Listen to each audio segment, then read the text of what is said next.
รายการนี้ไม่เหมาะกับเด็กอายุต่ำกว่า 15 ปี และทุกแถวที่แฝงตัวมาหากินในพระศาสนา ผู้ปกครองหรือพระผู้ใหญ่ควรพิจารณาในการรับฟัง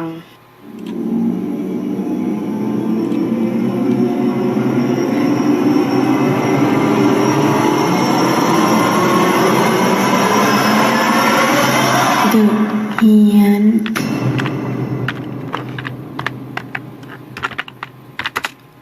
เข้าสู่ในช่วงของเฮียนสยอง2เรื่องในค่ำคืนนี้ฮะคุณผู้ฟังครับอ๋อไม่ใช่สิ ผิดช่วงตายแล้วปวดหัวนะฮะเพี้ยนเลยมาเข้าสู่เรื่องราวของการตอบคำถามฮะเน็ตอาจจะหลุดนะเดี๋ยวแป๊บนึงนะฮะ YouTube เดี๋ยวผมไม่มั่นใจผมเข้าไม่ได้นะฮะ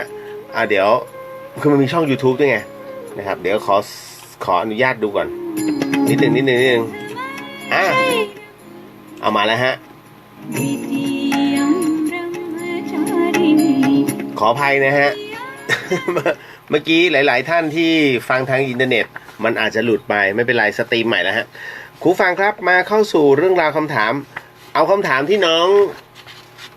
ถามกันเข้ามานะฮะคนแรกเลยน้องสนเดี๋ยวนะไผ่บอกหวัดดีครับพี่เลียวหายไปไหนมาจ้าไผ่คิดถึงทักทายครับพี่ไผ่ลำพูนจ้าคุณยุทธการพี่เลียวครับพิธีโอโหสิกรรมมีวันไหนวันที่เท่าไหร่อีกทีครับมีน่าจะ12เนี่ยถ้าจำไม่ผิดเป็นวันอาทิตย์ไม่ใช่อาทิตย์นี้นะอาทิตย์หน้าอาสาฬหบูชาฮะลองดูก่อนเพราะมันจะคาบเกี่ยววันนักขัตฤกษ์กับวันไม่ใช่วันจันทร์ด้วยเพราะวันจันทร์เนี่ยก็หยุดเพราะเป็นเข้าพรรษานะฮะเพราะฉะนั้นนี่ฮะถึงได้บอกก่อนนะฮะก็น่าจะเริ่มตอนแรกเนี่ยผมกล่าวว่าจะ17 นาฬิกาแต่ผมลืมไปเพราะว่าพระท่านจะต้องเขาเรียกลงปฏิโมกข์นะฮะลงปฏิโมกข์เนี่ยเพื่อเป็นการชำระศีลของพระนะฮะแล้วก็เขาเรียกว่าปรงอาบัติกันนะในส่วนของการที่หลายๆคือพระท่านก็อาจจะพลาดบางเดินไปเหยียบมดเหยียบอะไรต่างๆนานาเนี่ยฮะมันก็ตายนะเพราะท่านไม่ได้ตั้งใจนะครับเพราะฉะนั้นเนี่ยพอถึงตรงนั้นเสร็จปุ๊บเนี่ยท่านก็ต้องไปปรงอาบัตินะฮะแล้วคราวนี้ก็คือว่าก็จะตามด้วยภาวนาเข้าพรรษานะการภาวนาเข้าพรรษาของพระนั้นนะฮะก็พระท่านก็จะชี้แจงแถลงไขในส่วนของการปฏิบัติตนในระหว่างพรรษาแล้วก็จะชี้ขอบเขตอาณาเขตของวัดนะว่าถึงไหนนะฮะทิศไหนถึงไหนอะไรยังไงถึงไหนนะฮะเพราะฉะนั้นเนี่ยถ้าจำพรรษาหมายถึงว่านอนค้างนอกเขตพุทธาวาสถือว่าขาดพรรษาถ้าโดยไม่มีเหตุจำเป็นอย่างที่ผมบอกนั่นก็คือสิ่งที่ท่านทั้งหมดทั้งมวลนะฮะท่านจะชี้แจงนะครับหมดยังตึ๊ดเดี๋ยวนะฮะไม่ผมไล่ก่อนที่ไปเข้าคำถามนะครับหมดแล้วนะครับไพได้ฟังพี่เลียวทุกสัปดาห์แน่นอนบริษัทเลิกจ้างแล้วครับพี่เลียวโอ้โหล้าวลานมากไผ่นะฮะดอนสวัสดีครับพี่เลียวสวัสดีฮะมาคนแรกก่อนเลยสนบอกว่าอย่างนี้ฮะพี่ครับเรียกว่า เราถวายน้ำส้มพระไม่ได้หรือครับบอกงี้นะพี่ครับเราถวายน้ำส้มพระไม่ได้หรือครับซึ่งหลังเพลไปแล้วนะคือมีคนในวัดบอกว่าให้ท่านดื่มเป็นยาก็ได้นะฮะแต่พอไปถวายเนี่ยท่านไม่ดื่มครับซึ่งท่านก็ไม่ได้บอกเหตุผลเป็นเพราะอะไรนะเคยไหมฮะไปนำเรียกว่ามีโอกาสได้นำเอาน้ำดื่มต่างๆเนี่ยไปถวายพระปฏิบัตินะฮะไม่ว่าจะสายไหนก็แล้วแต่ที่ท่านเคร่งมากๆนะฮะเขาเรียกน้ำปานะเนี่ยเป็นน้ำที่เรียกว่าน้ำหวานนะครับอย่างเก๊กฮวยอย่างเงี้ยได้นะครับทำไมถึงได้เก๊กฮวยเนี่ยดอกเก๊กฮวยถือว่าเป็นสมุนไพรนะฮะส้มได้ไหมจริงๆได้ฮะแต่มันมีแต่ด้วยนะฮะทั้งหมดทั้งมวลเนี่ยที่ผมพูดไปเนี่ยฮะ นะฮะคุณต้องกรองด้วย ผู้ชายเนี่ยคนไหนที่บวชคุณจะรู้นะเวลาถือบวชเนี่ยมันจะมีเขาเรียกตัวกรองนะเขาเรียกตัวกรองทั้งหลายเวลาจะดื่มน้ำนะจากที่ไหนก็แล้วแต่เนี่ยพระท่านจะเอาไอ้ตัวกรองเล็กๆเนี่ยจะเอาน้ำใส่ก่อนแล้วก็กรองลงผ้าแล้วก็หยดลงไปนะฮะถึงจะฉันได้นะครับกรณีตรงเนี้ยที่สนถามมานะฮะว่าทำไมถึงนำถวายน้ำผลไม้แล้วท่านไม่รับอันที่หนึ่งน้ำผลไม้เนี่ยมันจะมีกากไม่สามารถฉันกากได้เลยนะครับอะไรที่เป็นของขบเคี้ยวไม่ได้นะฮะยกเว้นสมอป่าอย่างเงี้ยได้แล้วก็มะขามป้อมได้จริงมะขามป้อมแค่นั้นนะฮะผมเห็นพระท่านเนียนๆก็มะขามเลยไม่ได้นะฮะต้องมะขามป้อมแค่นั้นฮะนี่คือตามพระวินัยนะครับเอาละหลังจากนั้นเสร็จปุ๊บน้ำส้มถ้าน้องจะต้องให้พระท่านฉันนะครับผมบอกเลยว่าคุณต้องไปซื้อประมาณ3 โลอ่ะส้มนั้นน่ะทำไมจำเป็นต้อง3 โลเพราะคุณต้องเอาผ้าเนี่ยฮะผ้าขาวกรองผ้าขาวบางทบกันถึง7 ชั้นฮะทบกันถึง7 ชั้นแล้วคั้นเอาน้ำเนี่ยใส่นะฮะแล้วจากนั้นเนี่ยรอมันหยดลงมาท่านถึงฉันได้ซึ่งถามว่ามีใครเขาทำไหมไม่มี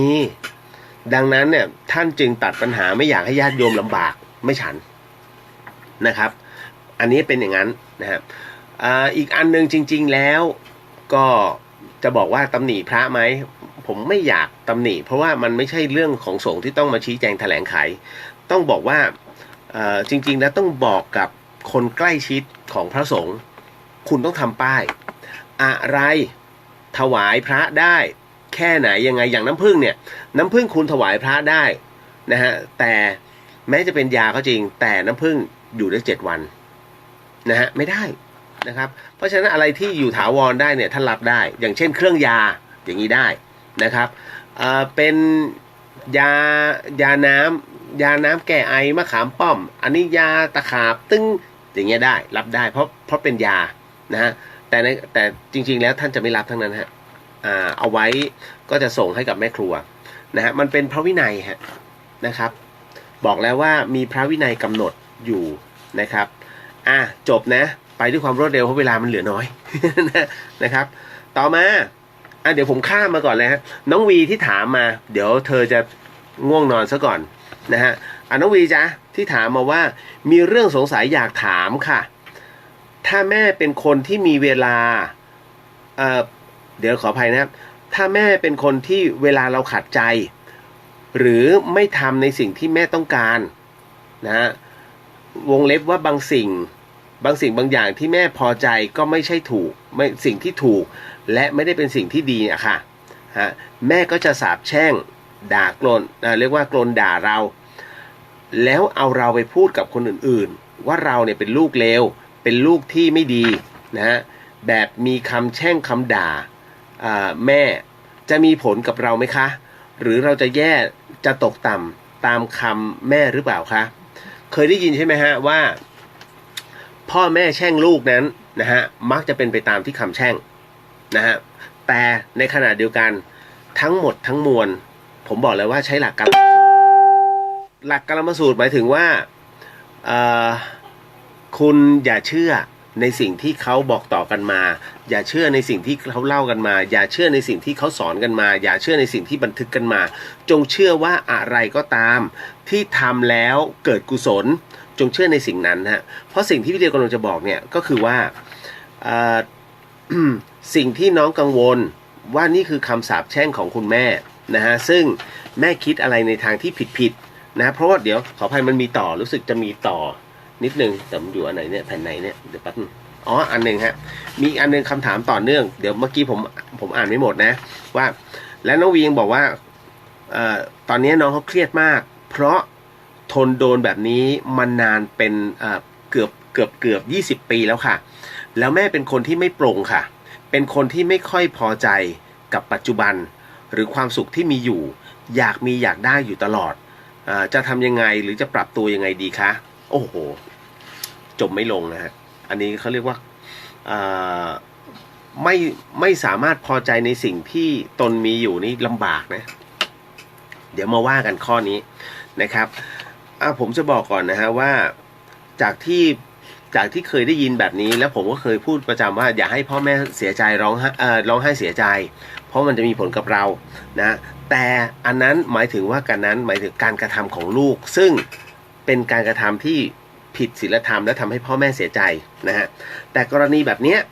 น้องอยู่ในศีลธรรมอยู่ในคุณธรรมที่ยึดมั่นในสิ่งดีอยู่ในศีลเนี่ยแต่คุณแม่เองเนี่ยเป็นผู้ที่หลุดจากศีลแล้วก็ไม่เห็นความสำคัญในเรื่องของการดำเนินชีวิตจนมีผลกระทบกับเราและเอาเราไปว่าเสียหายแล้วก็สาปแช่งด่าทอน้องกลัวว่าคำด่าทอเหล่านี้จะบั่นทอนให้ตัวเองนั้นชีวิตตกต่ำจริงหรือเปล่าผมบอกไม่จริงฮะตราบใดก็ตามที่น้องยังเป็นคนที่ยึดมั่นอยู่ในศีลเขาเรียกศีลจะครอบเทวดาจะคลุ้มทั้งหมดทั้งมวลนั้นนะฮะไม่มีใครรู้แต่ฟ้ารู้ดินรู้เทวดารู้นะฮะเพราะฉะนั้นถ้าถามว่าตกต่ำไหมไม่หรอกครับแต่อันเนี้ยน้องกำลังเสวยวิบากเขาเรียกวิบากกรรมหมายถึงว่าหนทางแห่งการที่ต้องฟันฝ่าหรือว่าอุปสรรคนะฮะอุปสรรคหนทางของความเจริญรุ่งเรืองแต่มันเป็นวิบากที่ต้องรับร่วมกันเพราะอะไรเพราะว่าน้องกับคุณแม่มันมีเขาเรียกว่ามีกรรมที่เกี่ยวเนื่องเกี่ยวข้องตั้งแต่อดีตชาติผมต้องอ้างอดีตชาติฮะเพราะว่าอะไรไม่งั้นไม่มาเกิดเป็นแม่ลูกกันหรอกคุณจริงๆดังนั้นเนี่ยเรื่องราวตรงนี้ฮะมันถึงได้บอกว่าเกี่ยวเนื่องเกี่ยวข้องกันซึ่งกันและกันน้องทำในสิ่งที่น้องต้องทำฮะนะครับผมเคยพูดกับน้องครั้งหนึ่งนะถ้าจำไม่ผิดว่าให้ย้ายออกมานะฮะให้ย้ายออกมาเพราะว่าย้ายออกมาเนี่ยแต่ยังดูแลเขาด้วยอย่างเช่นส่งเสียตามสมควรนะฮะเขาเรียกว่าตามสมณสารูปนะเพราะฉะนั้นเนี่ยเราส่งเสียตามสภาพของเรานะฮะว่าดูแลแบบนี้แต่แยกอยู่เหอะถ้าอยู่ด้วยกันแล้วเขาเรียกว่ามันต้องกระทบซึ่งกันและกันเนี่ยอันนี้ลำบากถ้าน้องใช้คำว่าต้องทนอยู่น้องจะทนเพื่ออะไร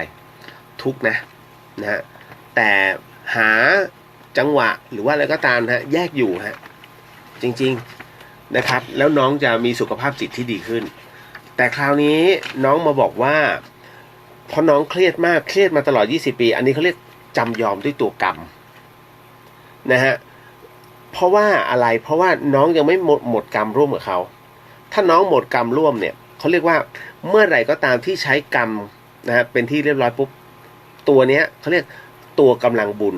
มันจะดีดออกจากกันฮะเป็นแม่เหล็กที่ขั้วเดียวกันเลยบึ้งออกจากกันฮะ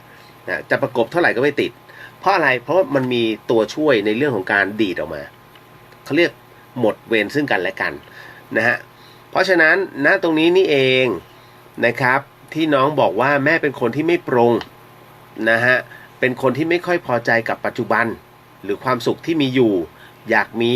อยากได้อยู่ตลอดอันนี้ลำบากซัมซุงรุ่นนี้ออกมาปุ๊บเดือนหน้ามันออกอีกรุ่นเว้ยโอ้อยากได้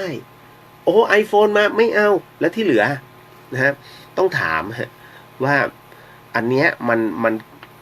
เราไม่ได้บอกไปเลยเราไม่ได้ปั๊มแบงก์เองนะฮะเพราะฉะนั้นนะมีทางเดียวเลยฮะคือน้องต้องแยกจริงๆฮะถ้าไม่แยกมันก็คือยังอยู่อย่างนั้นนะฮะหรือท่านใดมีความคิดเห็นยังไงฮะส่งมาได้นะครับทั้ง Facebook เรียวเดอะเฮียนหรือว่าไม่ว่าจะเป็นของพุทธิสิทธิ์และตาสมบูรณ์หรือว่าจะเข้าไปที่ YouTube ก็ได้ฮะ YouTube วัดไฟหินเชียงใหม่นะก็นิดนึงแล้วกันนะอันนี้นะจ๊ะน้องวีน้องต้องแยกครับนะฮะแต่ถ้าน้องบอกว่าน้องแยกไม่ได้อันเนี้ยเห็นไหมเขาเรียกกรรมที่มันดึงเอาไว้มันไม่สามารถจะทำอะไรได้เลยปัญหาครอบครัวเป็นปัญหาเรื่องใหญ่ฮะนะฮะแล้วก็มันเป็นเรื่องของศีลด้วยนะฮะเพราะน้องกับเขาเคยผูกพันซึ่งกันและกันนะฮะมันจึงเป็นเช่นนี้นะเชกเช่นเดียวกับคำถามของน้องคนนี้น้องวีโอเคแล้วนะผมบอกเลยว่าน้องต้องออกมาฮะนะฮะแยกออกมาแต่ยังคงดูแลเขาเหมือนเดิมฮะนะฮะไม่ใช่ละเลยนะเหมือนกับเคถามมาว่าพี่ครับนะฮะ การที่คนตายเนี่ยจับมือกันตายพร้อมกันเราถือว่าเป็นรักแท้ไหมครับขอบคุณครับถือว่าเป็นรักแท้ช่วงที่ก่อนตายฮะคุณจะสังเกตไหมหนังไทยเวลาจะตายหรือว่าหนังอะไรก็ได้นะตายปุ๊บต้องเอื้อมไปชีวิตจริงไม่เป็นงั้นนะฮะเจ็บต่างเจ็บแต่ว่ามันก็มีแหละทั้งหมดมันอยู่บนพื้นฐานของชีวิตจริงฮะความรักนะฮะแรกรักคือศีลเสมอกันจำไว้นะคนเราแรกรักคือศีลเสมอกันเพราะอะไรก็เพราะว่ามันกิ๊กกันไงฮะเขาเรียกมันคลิกกันนะเธอพูดอะไรมาถูกหมดนะฉันพูดอะไรไปซึ้งหมดเห็นไหมชี้นกเป็นไม้ชี้ไม้เป็นนกก็บอกว่านก นะฮะโอ้ยเขาเรียกว่าแรกรักน้ำต้มผักก็ว่าหวานทั้งที่มันจืดไม่ได้ใส่อะไรเลยนะฮะเห็นไหมเพราะฉะนั้นเขาเรียกบุญเมื่อมาสัมพันธ์กันนะฮะเขาเรียกว่าในช่วงของศีลที่มันเสมอกันยังไงก็คลิกนะครับเพราะฉะนั้นความรักมันประกอบไปด้วย3สิ่งบุญศีลเสมอกันความคิดเห็นนะฮะความคิดกันเหมือนกันความชอบเหมือนกันนะฮะผมยังไม่พูดถึงธาตุแล้วนะถ้าพูดถึงธาตุเดี๋ยวกระจายนะครับธาตุนี่หมายถึงว่าไม่ใช่ธาตุแบบธาตุรับใช้ไม่ใช่นะหมายถึงว่าธาตุนะธาตุปีเกิดบางคนธาตุดินบางคนธาตุน้ำธาตุลมธาตุไฟอย่างเงี้ยนะครับมันก็จะอยู่กันยากนิดหนึ่งนะฮะพวกนี้มันจะมีแต่อันนั้นช่างมันนะฮะแต่ส่วนใหญ่ๆแล้วเขาเรียก3อย่างส่วนประกอบ3อย่างที่มันจะอยู่ไม่ได้นะครับตรงเนี้ยพอนับวันไปเขาเรียกโปรโมชั่นหมดพอโปรโมชั่นหมดปุ๊บแล้วอะไรเกิดขึ้นศีลเริ่มพร่องคนใดคนหนึ่งเริ่มพร่องเริ่มเบื่อหน่ายนะฮะแต่ไม่เป็นไรพอทำความเข้าใจปุ๊บเราจะตามใจซึ่งกันและกันจนสุดท้ายวาระหนึ่งนะฮะเหมือนกับว่าใครคนหนึ่งอาจจะชิ่งออกไปแล้วไปลองของใหม่ไม่ถูกใจกลับมาเหมือนเดิมนะฮะแต่คราวนี้โอ้ซึ้งใจมากเธอยังเรามาตายพร้อมกันเถอะเพราะว่าชีวิตนี้หานู่นหานี่ไม่ได้แล้วเราก็มาจับมือแล้วก็ตัดการฆ่าตัวตายคุณรู้ไหม100%ฮะคนที่จะฆ่าตัวตายจริงๆเนี่ยนะฮะที่ตายเป็นคู่เนี่ยผู้หญิงถูกฆ่าก่อนเลย100%นะฮะผู้หญิงจะถูกฆ่าก่อนเนี่ย90% ส่วนไอ้คนยิงคือผู้ชายเนี่ยนะฮะก็จะยิงตัวเองตายเนี่ยประมาณ 2% ส่วนที่เหลือคือบาดเจ็บ นะฮะก็สังเกตเป็นอย่างยิ่งจริงนะทำไมทั้งหมดเกิดจากความรักฮะคุณนะฮะแต่เอาง่ายๆผมยกตัวอย่างที่น้องถามขึ้นมาว่าจับมือด้วยกันนะพอจับมือด้วยกันเนี่ยเสร็จปุ๊บเนี่ยแล้วตายถามว่าใช่ไหมเป็นความรักที่เราไปรักกันในชาติหน้าแล้วก็สิ้นใจด้วยกันมีมันเป็นภาพที่ซึ้งแต่ทั้งหมดทั้งมวลคุณขึ้นอยู่กับกรรมของแต่ละคนด้วยผมเคยเล่าหลายๆครั้งเกี่ยวกับเรื่องสะพานรักสารสินที่ข้ามระหว่างเกาะภูเก็ตนะฮะกับพังงานะที่คนหนึ่งเป็นคนขับรถรับจ้างส่วนอีกคนหนึ่งเป็นครูคนที่เป็นคุณสมัยก่อนเนี่ยคนที่ทำอาชีพครูเนี่ยถือว่าเป็นอาชีพที่มีเกียรติมากเพราะฉะนั้นใครที่เป็นครูเนี่ยได้รับการเชิดหน้าชูตามากๆนะแต่ครูเนี่ยซึ่งเป็นผู้หญิงเนี่ยไปรักกับคนที่ขับรถรับจ้างจนกระทั่งพ่อของฝ่ายหญิงเตี่ยเนี่ยไม่ให้รักทำทุกวิถีทางจะเคี่ยนจะตีจะสั่งกำชับนะจนกระทั่งไปพูดไปชี้หน้าไปซ้อมนะผู้ชายนะจนกระทั่งประมาณว่าผู้ชายเขาก็คือมันมีความรักคุณจะห้ามอะไรก็ได้แต่ถ้าคุณห้ามคนเราห้ามความรู้สึกคนเราเนี่ยไม่ได้นะฮะเพราะฉะนั้นในเมื่อห้ามความรู้สึกนะฮะไม่ได้เนี่ยมันก็ต้องยังไงนะฮะถ้าเป็นสมัยนี้มันห้ามความรู้สึกไม่ได้เมื่อห้ามไม่ได้ก็แค่ปรามแล้วก็ปล่อยให้ได้รับบทเรียนนะฮะแต่บทเรียนแต่ละคนมันได้รับราคาแพงไงพอถึงณตรงนี้เสร็จปุ๊บเนี่ยฮะเขาก็ตัดสินใจยืนตรงสะพานสารสินเรานัดมาตายกันผู้หญิงก็รับรู้ฮะว่าผู้ชายเนี่ยนะฮะคือด้วยความที่รักกันมากนะฮะ2 คนสุดท้ายเอาผ้าขาวม้าผูกเอวนะฮะ เธอพร้อมหรือยังฉันพร้อมแล้วเราสัญญาและสาบานว่าเราทุกชาติภพเราและเธอ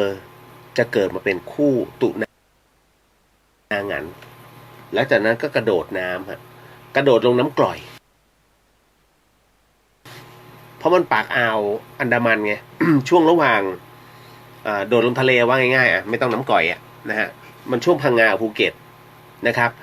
พอถึงนะตรงนั้นเสร็จปุ๊บนะเขาก็รู้ว่าเสียชีวิตทั้งคู่เพราะว่ารถฝ่ายชายก็จอดรถมอเตอร์ไซค์ผู้หญิงก็จอดอยู่เขาเรียกว่าริมคอสะพานนะฮะหลังจากนั้นเสร็จปุ๊บนะฮะเขาก็ไปงมขึ้นมาตายคู่ฮะผูกติดด้วยกันนะจนกระทั่งญาติฝ่ายชายมาถึงเนี่ยกอดก่อนเลยฮะกอดก่อนเลยฮะเจ้าหน้าที่ก็ทำแผนญาติฝ่ายหญิงก็มาก็เสียใจไม่กล้ากอดเพราะญาติฝ่ายชายมันกอดอยู่ความเป็นอีโก้ไงคนขับรถเหรอนะฮะพอถึงตรงนั้นเสร็จปุ๊บพ่อของฝ่ายชายเนี่ยรับรู้ว่าพ่อฝ่ายหญิงกีดกันเพราะว่าเราจนเขาก็เลยจะแกะผ้าขาวม้านั้นออกครับคุณผู้ฟังแต่ปรากฏว่าเตี่ยอาแปะนะฮะพ่อฝ่ายหญิงไม่ต้องแกะในเมื่อเขารักกันก็ปล่อยให้เขาอยู่อย่างนั้นนะฮะจนสุดท้ายแล้วเนี่ยนะครับถามว่าเป็นงั้นได้ไหมไม่ได้มูลนิธิก็ต้องแกะแล้วก็นำศพไปพิสูจน์ก่อนที่จะเอามาไว้ด้วยกันฮะแต่ไม่ได้ใส่ในโรงเดียวกันนะหมายถึงว่าตั้งศพคู่กันนะฮะแล้วก็ทำการเผาถามว่าทั้งหมดทั้งมวลเนี่ยนะฮะจะบอกว่าเขาจะไปเกิดด้วยกันจริงไหมคุณจำไว้อย่างนึงนะว่าวาระกรรมแต่ละคนไม่เท่ากันนะฮะวาระกรรมแต่ละคนไม่เท่ากันนั้นหมายถึงอะไรคุณเกิดมาเนี่ยช่วงระหว่างเป็นเด็กจนถึงกระทั่งมีความรักเนี่ยคุณอาจจะไม่ได้ทำบุญไม่ได้ทำดีทำชั่วแค่ไหนนะฮะประกอบกันเนี่ยทั้งบุญทั้งบุญทั้งบาปเนี่ยประกอบด้วยกันเนี่ยจนถึงวันที่มีความรักด้วยกันฝ่ายหญิงก็เหมือนกันฝ่ายหญิงเป็นครูนะฮะอยู่ในขนบธรรมเนียมประเพณีมาตลอดเชื่อฟังพ่อแม่มีแต่บุญไอ้นี่ทะเลาะคนโน้นคนนี้บ้างมันก็มีบาปมาเขาเรียกมันมีผสมปนเปกันน่ะแต่พอมารักกันปุ๊บคราวนี้จิตใจมันจดจ่อซึ่งกันและกันถูกไหมทุกอย่างก็ทำดีซึ่งกันและกันนะฮะคราวนี้ มันมาวัดกันที่กำลังบุญในเมื่อผู้ชายเนี่ยมันมีชั่วบ้างดีบ้างแต่ผู้หญิงดีตลอดใครล่ะนะเห็นไหมน่าคิดไหมใครล่ะที่จะเกิดก่อนใครล่ะที่จะเกิดทีหลังนะดีไม่ดีเกิดมาไม่ได้เป็นคู่กันแต่เขาเรียกเป็นครอบครัวเดียวกันคุณจำไว้นะว่าคนทุกคนเกิดมาเนี่ยไม่มีคำว่าบังเอิญฮะคนทุกคนที่คุณรู้จักเนี่ยไม่ใช่บังเอิญนะฮะแต่เขาเรียกว่ามันมีจังหวะของระยะเวลาในเรื่องของการทำบุญมาร่วมกันนะฮะวันนี้ผมอาจจะรู้จักกับคนแค่นี้แต่เมื่อผมเดินออกไปจากที่พักปุ๊บไปเจอคนใหม่ๆนั่นคือเขาเรียกว่าบุญของเขากับผมเนี่ยมันมาถึงพร้อมกันนะช่วงจังหวะใดจังหวะหนึ่งนะฮะในแต่ละภพชาติแต่ณตรงเนี้ยแกกับฉันมาเจอกันแล้วเราก็รู้จักกันแล้วนี่ฮะดังนั้นคนที่มีเพื่อนใหม่ๆอยู่เรื่อยๆนั่นแหละคุณน่ะได้ทำบุญร่วมกับเขามาอยู่เรื่อยๆแล้วก็มาพบเจอแต่วันหนึ่งที่ขาดจากการเขาเรียกว่ามันผ่าออกแล้วนะไม่ใครก็ใครหมดบุญร่วมกันแต่ไม่ใช่ตายนะหมายถึงว่าผ่าการจากการทะเลาะการเหลืออะไรก็แล้วแต่มันเป็นตัวนำพาฮะคุณผู้ฟัง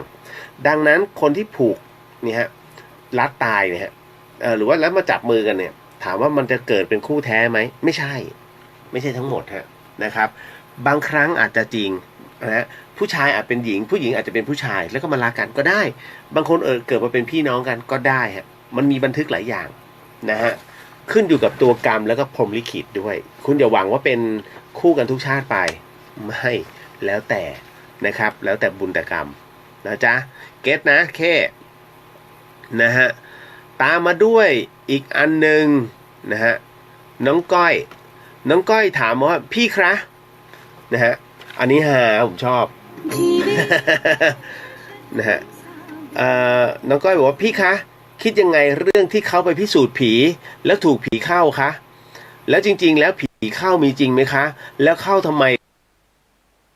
คะแล้วเขาทำไมต้องเข้าคะเข้ามนุษย์ได้ด้วยหรือคะผู้ตายคำถามเยอะมากอันที่หนึ่งเลยนะน้องก็ถามว่าคิดยังไงเรื่องที่เขาไปพิสูจน์ผีนะอันที่สองผีเข้าเนี่ยมีจริงไหมคะอันที่สามแล้วเขาเข้าทำไมคะคือถามไงอันที่สี่เขาเข้ามนุษย์ได้ด้วยหรือคะ นะฮะผมตอบทีละคำถามนะฮะพี่เลียวคะคิดยังไงที่เขาไปพิสูจน์ผีนั้นละครฮะมันเป็นละครที่ไม่เนียนนะครับมันมีหลายอย่างที่เขาจับได้เยอะคือผมดูครั้งแรกผมก็ปล่อยก๊ากเลยโอ้มีแม่หมอมาด้วยเหรอ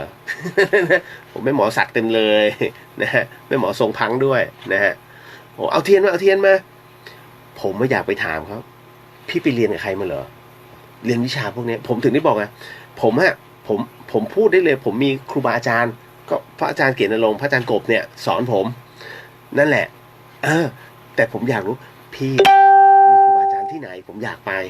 จริงๆนะคือผมไม่สนเรื่องผีแต่ผมสนเรื่องพี่เขาเนี่ยนะเอาเทียนมาเดี๋ยวจัดการเอาออกให้คือแหมจะบอกหัวกันก็ไม่เอาเป็นว่าให้ทุกคนดูเอาเองอ่ะมันไม่เนียนไงนั่นแหละแล้วร้องเป็นหมูเลยอีดผมอะไรเหรอฮะเปรตเข้าเหรอฮะเปรตเข้าด้วยอสุรกายเข้าคนไม่เคยเกิดนะฮะนะจ๊ะจำไว้นะเปรตไม่เข้าคนนะฮะเพราะว่าคนเนี่ยอยู่ภพที่สูงกว่าคนอยู่ภพสูงกว่าเปรตบุญนะฮะถ้าเปรตเข้าคนได้นี่ซวยเลยนะฮะถือว่าคนนั้นแย่กว่าเปรตนะอสุรกายไม่สามารถจะเข้าคนได้นะฮะแต่ถ่ายทอดกันได้นะฮะอย่างผีกะอย่างเงี้ยนะปอบอย่างเงี้ยนั่นคือความเชื่อเดี๋ยวสิ่งที่ผมพูดมาเนี่ยนะฮะแยกแยะด้วยนะฮะอันไหนพูดจริงพูดเล่นนะฮะแต่ว่าอย่ามาเชื่อฟังเป็นนิยายผมว่าฟังเป็นนิยายคุณถ้าคุณฟังเอาจริงจังเฮ้ยจริงเหรอพี่คุณจะอยู่บนโลกไม่ดีไม่ได้คุณสังเกตไหมในไลน์บ้างหรือว่าไอ้นู่นไอ้นี่เตือนอย่าถอดรองเท้าเดินเดี๋ยวจะเจอพยาธินะฮะอย่ากินไอ้นู่นเดี๋ยวเป็นลำไส้อย่ากินไอ้นี่เดี๋ยวมันจะอ้วนเดี๋ยวกินนั้นพอดีไม่ต้องกินอ่ะรอตายอย่างเดียวคือทั้งหมดทั้งมวลมันมีอันตรายหมดเพียงแต่ว่าเราระมัดระวังมากน้อยแค่ไหนแค่นั้นนะฮะอารมณ์เดียวกันนะในเรื่องของจิตวิญญาณแค่ไหนแค่นั้นนะฮะคุณไม่ต้องไปเว่นเวอร์มาอุ๊ยน่ากลัวไม่คุณเคยเห็นผีฆ่าคนตายไม่มีผีปล้นทรัพย์นะฮะระหว่างผีกับโจรคุณจะวิ่งอะไรก่อนคือโจรจะเอาทองที่คอแล้วถูกปะ หนีโจรก็ดิผีเก็บไว้ก่อนมึงมาวิ่งเป็นเพื่อนกูก่อนนะฮะนี่แหละเอาละพอถึงตรงนี้มาต่อมานะผมบอกที่เขาไปพิสูจน์ผีผมสำหรับผมฟันธงว่าละครฉากหนึ่งนะจ๊ะใครจะบอกเรื่องจริงก็แล้วแต่เรารู้ฟ้ารู้ดินรู้ เทวดารู้ผีก็รู้นะฮะต่อมาแล้วผีมีเข้าคนจริงไหมมีจริงครับพูดตรงๆว่ามีจริงแล้วก็เคยเจอแล้วก็เคยเห็นด้วยแต่เคยเอาออกไหมเป็นผู้ช่วย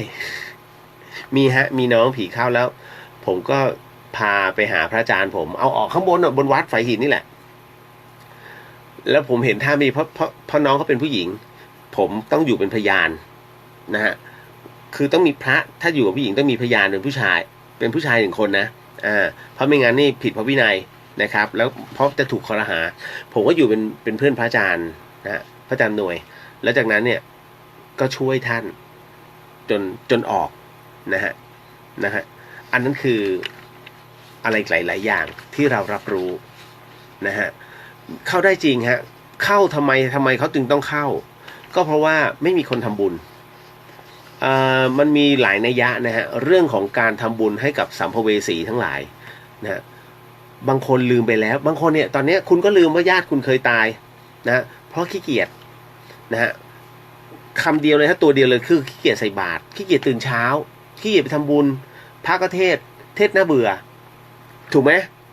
นี่คือสิ่งที่ผมมาเจอมาตลอดนะแล้วผมก็เบื่อจริงๆเพราะว่าเดิมพระพุทธเจ้าสอนใช่นะฮะก็ท่านก็เอามานะแต่สิ่งที่ผมชอบฟังก็คือในแนวคิดและก็แนวคำสอนของท่านของพระแต่ละรูปไม่เหมือนกันคลิกเลยรูปนี้สอนแบบนี้นะฮะประมาณนั้นเลยนะที่เขาเข้าเนี่ยเพราะเขาต้องการเขาหิวเขาต้องการส่วนบุญ นะแล้วก็มาบอกนัยยะนะบางนัยยะด้วยนะเนี่ยนี่คือสาเหตุว่าทำไมเขาต้องเข้าเขาเข้ามนุษย์ได้ด้วยหรือคะเข้าได้อย่างที่บอกฮะจบไปต่อมาคุณสุทธิพงศ์ศรีเรืองอากาศร้อนมากครับสารพีเนอะวันนี้ฝนก็ตกผมก็ปั่นจักรยานเหมือนเดิมเจมบอกว่าขอพรวันเกิดหน่อยครับพี่เลียวขอให้น้องมีความสุขมากๆนะฮะร่ำรวยสุขภาพแข็งแรงแล้วก็ขอให้รุ่งเรืองเฟื่องฟูนะจ๊ะนะฮะโมทนาสาธุจ้าเจมนะฮะน้องเขาส่งมาฮะพายบอกว่าอะไรเนี้ยบาปอยู่คนทำกรรมอยู่ก่อก็มาจากการกินการพูดการคิดและการกระทำพี่เลียวคิดว่ายังไงครับอะไรเนี่ยฮะบาปคืออะไรบาปใช่บาปอยู่คนทำกรรมเก็ตพี่เลียวยังไม่ว่าไงครับไผ่บอกว่าพี่เขายังไม่หมดกรรมถ้าหมดกรรมคงตัดสินใจแยกกันอยู่แล้วครับทนอีกหน่อยนะครับเป็นกำลังใจให้โอ้ขอบพระคุณมากฮะอันนี้พูดถึงน้องวีเนาะนะฮะกำปุงสารพีสวัสดีครับหายไปเลยฮะนะฮะแต่ละคนนะครับคือผมก็จะจำน้องๆเก่าๆได้หมดปัจจุบันก็ยังจำได้อยู่ใครที่ส่งชื่อมาผมก็จำได้นะจ๊ะน้องวีก็ส่งข้อความมานะฮะก็บอกว่าขอบคุณมากค่ะพี่เลียวจริงๆตลอดระยะเวลาที่โดนเองเนี่ยหนูไม่เครียดหรอกค่ะเพราะหนูเป็นคนปลงง่ายทำใจยอมรับได้แต่ที่เครียดเพราะแม่เริ่มเปลี่ยนทิศทางอะมาคาดหวังที่ลูกของหนูแทนค่ะตอนนี้ลูกของหนู5 ขวบกลายเป็นคนที่โกหกเก่งมากจากการสอนของแม่โอ้โหอันนี้อันตรายฮะตรงนี้แหละที่ทำให้หนูเครียดโอ้อันตรายมากน้องนะฮะถ้าสอนเด็กแบบนี้คือตัวกรรมไม่ได้อยู่ที่น้องแล้วตัวกรรมจะไปตกที่คุณแม่สุดท้ายแล้ววาระสุดท้ายไม่ดีเลยนะฮะมองเห็นยันวาระสุดท้ายเลยฮะอย่าได้ทำแบบนั้นครับมันก็ไม่รู้จะเตือนไงเป็นเรื่องในครอบครัวเนาะนะฮะร็อกกี้คนต่อมานะครับจะได้ไปเรื่องหลอนไงฮะร็อกกี้บอกว่าพี่เลียวครับผมแต่งงานมาอันนี้เป็นเรื่องรักข้ามเพศนะฮะเป็นเรื่องรักข้ามเพศพี่ครับผมแต่งงานมาได้3 ปีกว่าแล้วคราวนี้ผมกลับไปมีความรู้สึกแปลกๆนะฮะคือชอบน้องคนหนึ่งซึ่งเขาน่ารักและเหมือนเขาเข้าใจผมจนผมรู้สึกแบบอยากจะคบกับเขาจริงจังแต่น้องเขาเป็นผู้ชายเหมือนผมนะครับอย่างเงี้ยผมถือว่าผิดปกติไหมครับถ้าจะหันมาชอบในเพศเดียวกันซึ่งแฟนผมไม่รู้นะครับผมก็กลัวในเรื่องศีลธรรมและบาปกรรมเหมือนกันผมควรทำไงดีฮะควรจะทำยังไงดีเอาเรื่องแรกก่อนนะฮะว่าผมผิดปกติไหมครับผิดปกติฮะผิดปกติในเรื่องของความรู้สึกในเรื่องของกระบวนการคิดการเขาเรียกการชั่งน้ำหนักของความคิดตนนะฮะคุณกำลังแพ้ทางเขาเรียกเสียงในหัวมันบอกว่าคบเถอะไม่เป็นไรนะฮะผู้ชายด้วยกันเมียไม่ว่าอะไรประมาณนี้ฮะเสียงในหัวคุณจะฟ้องมันจะยุนะฮะคือเขาเรียกฝ่ายดำจะยุนะฮะฝ่ายขาวเนี่ยจะแบบหนิมเขาเรียกฝ่ายยามยุให้ก่อปัญหาฝ่ายขาวนะฮะจะคอยแก้ปัญหาก็คือในตัวเราแก้ปัญหาแบบไหนถ้าแก้ปัญหาไม่ได้คือให้ใช้คำโกหกครับนั่นคือฝ่ายขาวมันจำเป็นต้องผิดศีลนะฮะเห็นไหมเพื่อเอาตัวรอดไปเปราะหนึ่งก่อนแล้วต่อไปเนี่ยมันจะต้องผูกพันต่อหรือคราวนี้มันก็จะดึงฝ่ายขาวไปชั่วบ้างแล้วมันจะกลายเป็นคนชั่วเต็มตัวอันนี้ถึงได้บอกก่อนว่าให้ยับยั้งชั่งใจนะครับนิดนึงนะผมบอกแล้วว่าความรักความรู้สึกดีๆมันห้ามกันไม่ได้ห้ามอะไรห้ามได้ห้ามคนที่มีความรักซึ่งกันและกันคุณห้ามไม่ได้นะครับจริงๆเอาล่ะน้องถามว่าอย่างนี้ผมถือว่าผิดปกติไหมครับคุณไม่ผิดปกติสักทีเดียวเพราะว่าความรักมันเป็นเรื่องราวเขาเรียกมันเป็นสิ่งที่บริสุทธิ์นะฮะแต่ ที่ผมบอกว่าผิดปกติเนี่ยเพราะว่าคุณไปปล่อยความรู้สึกเกินไปทั้งที่รับรู้อยู่แล้วว่าตัวเองมีภรรยาอยู่แล้วนะฮะภรรยาเขาไม่รับรู้ยังไม่ได้รับรู้เรื่องราวเหล่านี้เลยนะฮะเพราะฉะนั้นเนี่ยถามว่าถ้าคุณไปคบเขาแล้วยังไงฮะผมไม่รู้หรอกว่าน้องไม่ได้บอกว่าล็อกกี้ไม่ได้บอกพี่เลียวว่ามีลูกด้วยหรือเปล่าถ้ามีลูกเนี่ยยิ่งไม่ควรนะเพราะว่าวันใดวันหนึ่งที่สมมุติเพื่อนลูกเนี่ยมันรู้เนี่ยมันจะโดนบูลลี่แล้วมันจะหนักมากเด็กจะรับไม่ไหวนะครับอันที่สองคุณมีแฟนอยู่แล้วอะนะฮะแล้วผมแนะนำนะฮะว่าพยายามหากิจกรรมไปเที่ยวหรือว่าทำขนมนะฮะไปกินข้าวร่วมกันอย่างเงี้ยให้มันมีกิจกรรมทุกอาทิตย์ดีกว่าน้องคนที่คุณบอกว่าเขาดีอยู่แล้วเนี่ยแน่นอนที่สุดฮะในเมื่อเรามีความรู้สึกดีต่อกันเนี่ยคุณก็บอกเฮ้ยเราเป็นพี่น้องกันไหมนะหมายถึงว่าอย่างน้อยเราก็ยังได้มีความรู้สึกดีๆเวลาพี่เฮ้ยเบื่อหน่ายอะไรก็ทะเลาะกับแฟนพี่นะก็ยังมีน้องนะที่คอยให้กำลังใจอะไรแบบนี้ฮะมันยังดูดีกว่าแล้วความเป็นเพื่อนพี่น้องเนี่ยมันอยู่ยั้งยืนยงกับความเป็นคู่รักเพราะอะไรคู่รักถ้าเป็นแล้วเลิกจากการที่ขาดผึงเลยนะน้อยมากที่จะกลับมาเป็นเพื่อนกันนะผมเนี่ยมีนะฮะมีกลับมาเป็นเพื่อนกันเนี่ยเป็นคนรักเนี่ยฮะแล้วกลับมาเป็นเพื่อนกันเนี่ยมีฮะนะซึ่งก็ยังคุยกันอยู่ในเฟซนะฮะ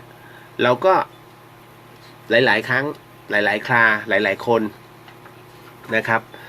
มันทำได้นะเพียงแต่ว่าน้องจะทำหรือเปล่าแค่นั้นเองนะครับอันนี้ก็คือไม่งั้นครอบครัวน้องจะแย่นะจ๊ะอันนี้พี่ไม่ได้ปิดกั้นนะแต่บอกเฉยๆนะครับต่อมาสวัสดีครับพี่ไพบูลย์นะฮะพี่ไพบูลย์บอกฟังอยู่ครับขอบพระคุณฮะคุณจักรพันธ์คุณจักรพงศ์วันนี้มีเรื่องผีไหมครับไปแล้ว1เรื่องฮะเดี๋ยวมีจ้าใจเย็นๆจักรพงศ์บอกผมเคยเจอผีครับนะจ๊ะเขียนในอินบ็อกซ์แล้วเล่าให้พี่เลียวแล้วเดี๋ยวพี่เลียวจัดการให้ตรงนี้ต่อมาคนสุดท้ายฮะมิวเรื่องเนี้ยคุณผู้หญิงฟังไว้คุณผู้ชายก็ฟังเอาไว้นะฮะมิวบอกว่ามันเป็นกุศโลบายของการทำแท้งเขานะคุณเดี๋ยวแป๊บนึงมิวบอกว่าพี่เลียวคะหนูไม่รู้จะเล่ายังไงดีคืออย่างนี้น้องเขาบอกว่าเมื่อไม่นานมาเนี้ยเพื่อนสนิทหนูชื่ออค่ะใช้ตัวย่อว่าอนะฮะเขาชวนหนูไปเดินป่าตั้งแคมป์กันค่ะพี่แล้วคราวนี้ก็ไปกันเนี่ย5 คนมีชาย3 คนหญิง2 คนค่ะจากนั้นวันแรกหนูกับอก็นอนเต็นท์ก็พอตั้งเต็นท์ปุ๊บก็หนูกับอก็นอนเต็นท์เดียวกันแล้วเราก็คุยกันเรื่องสัพเพเหระแล้วจู่ๆมันก็เลยบอกว่ามันท้องมันอยากเอาออกหนูก็เลยบอกมันไปว่าเฮ้ยบ้าเหรอบาปกรรมนะฮะจะเอาออกทำไมนะฮะจนกระทั่งวันรุ่งขึ้นเนี่ยเราก็เดินทางกลับนะฮะก็คือเดินเลาะเขาเนี่ยมาที่จอดรถคือจุดหมายคือที่จอดรถก็เดินเลาะมาตามริมผาแล้วมันก็ต้องปีนขึ้นปีนลงต่างคนก็ต่างฉุดซึ่งกันและกันจนจะถึงจุดหมายอยู่แล้วพี่เลี้ยวมิวบอกว่าปรากฏว่ามันมีทางเดินปกติกับเดินทางลัดมันก็เลยชวนหนูไปเดินทางลัดเพราะว่าเรา2 คนเนี่ยเดินทิ้งท้ายส่วนผู้ชายเดินล่วงหน้าไปแล้วคราวนี้ก็เดินกันไปก็ต้องเลาะหินซึ่งมีความสูงไม่มากหรอกพี่แต่แล้วเนี่ยหนูก็เอื้อมมือนะฮะค่อยๆไปหาเพื่อจะให้มันจับนะฮะแล้วปรากฏว่าพอมันจับเสร็จปุ๊บเนี่ยมันก็กำลังจะกระโดดลงปรากฏว่ามันพลาด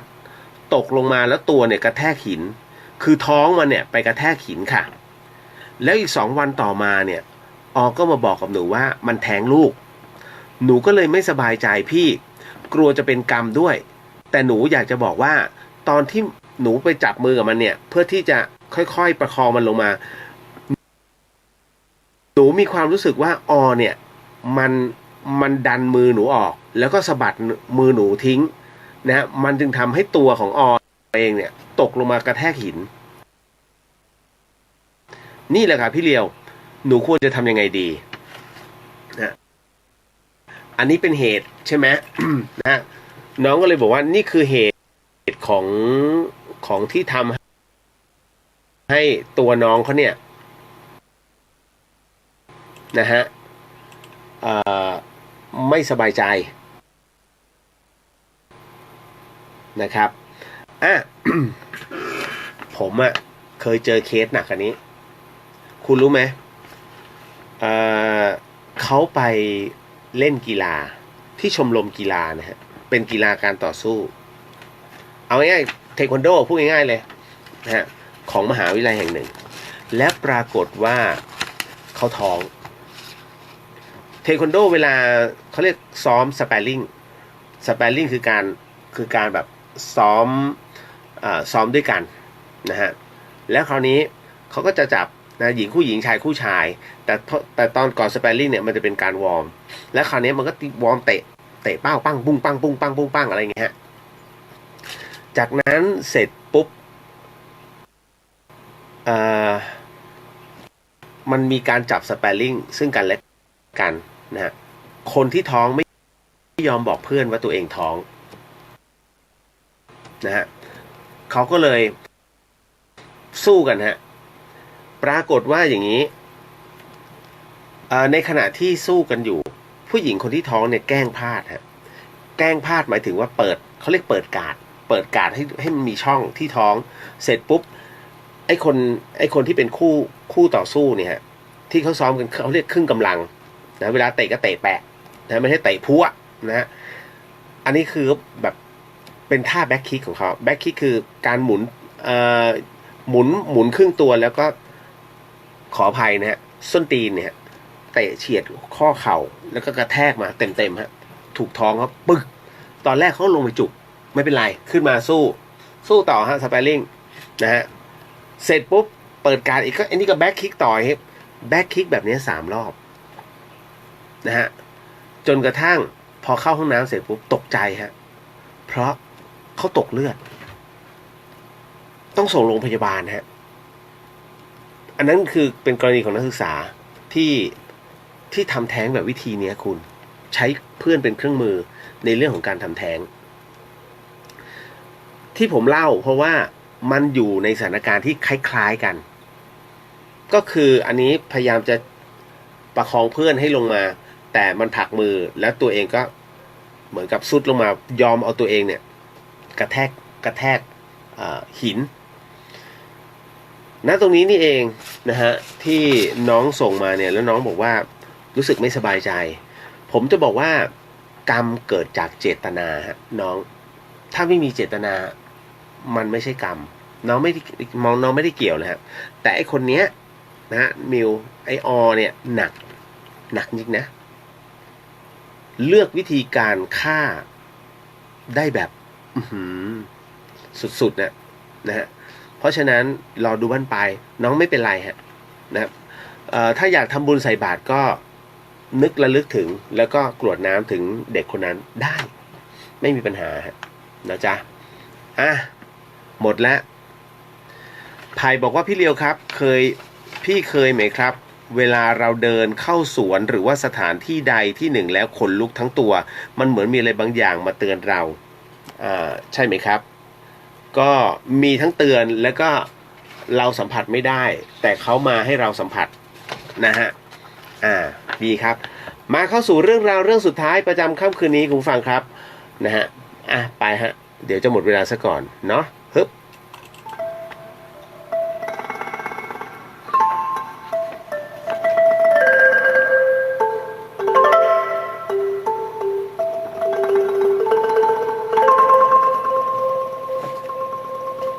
รายการนี้ไม่เหมาะกับเด็กอายุต่ำกว่า 15 ปีและตุ๊กแต๋วที่แฝงตัวมาหากินในพระศาสนาผู้ปกครองหรือพระผู้ใหญ่ควรพิจารณาในการรับฟัง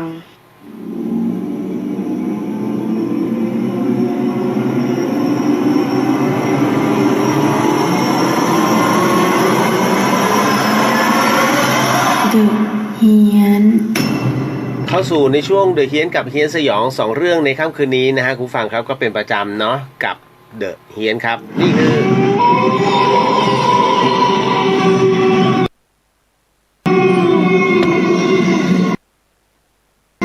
โชว์กันเลยฮะ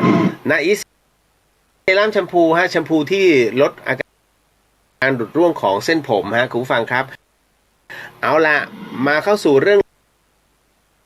ราวเรื่องหลอนประจำค่ำคืนนี้ฮะเป็นคนที่เล่าเรื่องนี้มาเนี่ยคือน้องวิทย์นะฮะซึ่งน้องไม่ได้เจอเองแต่มันเป็นเรื่องราวที่เขาก็รับรู้มาอีกทีหนึ่งนะฮะ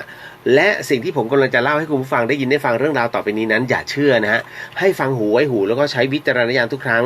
ในการรับฟังเรื่องราวประเภทนี้ฮะข้อสำคัญในอยากให้คุณผู้ฟังได้ฟังเป็นนิยายเพราะว่าเรื่องที่วิทย์ให้ผมเล่านั้นเป็นเรื่องเกี่ยวกับนางรำฮะและเรื่องราวเหล่านี้เขาเล่าว่า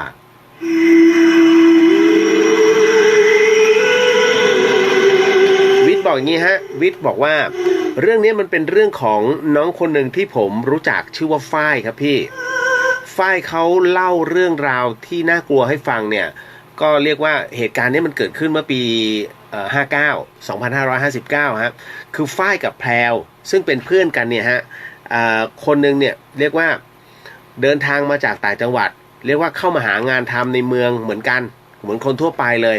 โดยก็ไปอาศัยอยู่ที่บ้านญาติก่อนนะฮะพออยู่มาได้สัก2 เดือนฮะก็ออกไปหาห้องเช่ากันอยู่เป็นห้องแถว2 ชั้นอยู่สุดซอยแห่งหนึ่งฮะมีต้นในซอยนั้นมีต้นโพแล้วก็ชิงช้าอยู่หน้าตึกพอดีพอฝ้ายกับแพรวเนี่ยย้ายเข้าไปปรากฏว่าในตอนที่ย้ายไปก็ต้องตกใจฮะเพราะว่าในห้องของฝ้ายนั้นมันมีผ้ายันสีแดงติดอยู่นะฮะติดอยู่แค่นั้นไม่พอฮะที่อ่างล้างหน้าก็ยังพบกำไลวางอยู่คู่หนึ่งก็คิดในใจว่าคงจะเป็นกำไลข้อเท้าครั้งจะไม่เอาห้องนี้ก็ไม่ได้เพราะเป็นห้องเดียวที่มันยังว่างอยู่ฮะสองสาวขนของเข้ามาเตรียมพร้อมที่จะเข้าอยู่คืนแรกนั้นทั้ง2 คนฝันเหมือนกันนะฮะวิทย์บอกว่าทั้งแพรวนะฮะแล้วก็ฝ้ายเนี่ยฝันเหมือนกันก็คือฝันว่ามีผู้หญิงใส่ชุดนางรำเนี่ยเดินรำวนรอบเตียงนะฮะแล้วพอตื่นขึ้นมาก็ต้องแปลกใจเมื่อกำไลนั้นมาใส่อยู่ที่ข้อเท้าของทั้ง2 คนเลยฮะแต่ใส่กันคนละข้างนะครับจากนั้นทั้งคู่ก็รีบถอดออกแล้วก่อนที่จะไปทำงานก็เอากำไลนั้นไปวางไว้ที่โคนต้นโพหน้าตึกฮะคุณผู้ฟังนะฮะแพรวกับฝ้ายนั้นบอกว่านะครับพอเลิกงานกลับมาพร้อมกันก็พบว่าไอ้กำไลคู่นั้นเนี่ยกลับมาวางอยู่ในห้องที่หน้าโต๊ะเครื่องแป้งนะฮะคือเหตุการณ์นี้เป็นไปแบบเดิมๆเนี่ย6 วันจนกระทั่งคืนวันที่7นะฮะน้องก็บอกว่าคืนวันที่7เนี่ยทั้ง2 คนถือกำไลออกมาจากห้องเพื่อจะไปทิ้งใต้ต้นโพเหมือนเดิมฮะขณะนั้นเนี่ยเวลาเที่ยงคืนกว่าๆคนในห้องแถวเนี่ยเขาก็หลับพักผ่อนกันหมดฝ้ายที่กำลังจะเดินตามหลังแพรวอยู่นั้นปรากฏว่าเขาได้ยินเสียงฮะฝ้ายได้ยินเสียงเหมือนเป็นดนตรีไทยเป็นปีพาดเนี่ยมันลอยลมมาฮะคุณผู้ฟังจังหวะนั้นเองเนี่ยแพรวก็นั่งลงแล้วก็ไปวางกำไลจากนั้นฝ้ายก็เลยหันไปมองที่ห้องตัวเองถึงกับตาค้างครับคุณผู้ฟังเขาบอกว่าอย่างนี้ฮะปรากฏว่าเห็นฮะแพรก็เห็นว่าเป็นเงาดำที่หน้าต่างเป็นนางรำกำลังรำอยู่ในห้องฝ้ายตกใจมากรีบสะกิดแพรนะฮะแต่แพรก็หันมาแล้วก็ภาพเห็นก็คือว่าแพรนั้นตาขวางแล้วก็ค่อยๆทำท่าตั้งวงรำนะฮะก่อนจะลุกขึ้นแล้วก็เดินรำไปเดินรำไปเรื่อยๆที่ห้องตัวเองซึ่งเปิดประตูไว้อยู่ฮะฝ้ายเดินตามไปอย่างกล้ากลัวพยายามจะเรียกชื่อแพรวแต่แพรวก็ยังคงเดินหน้ารำต่อไปฮะแพรวนั้น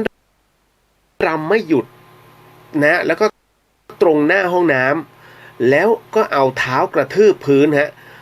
กระทืบพื้นเนี่ยซ้ำแล้วซ้ำเล่าซ้ำแล้วครั้งซ้ำเล่าหลายๆครั้งสิ่งที่ฝ้ายเห็นก็คือกระเบื้องปูพื้นนั้นแตกออกนะมันแตกออกแผ่นหนึ่งแล้วจากนั้นก็เลยมองไปฮะมองไปปรากฏว่าเห็นว่าเหมือนมีอะไรบางอย่างมันโผล่ออกมาจากกระเบื้องใต้พื้นฮะ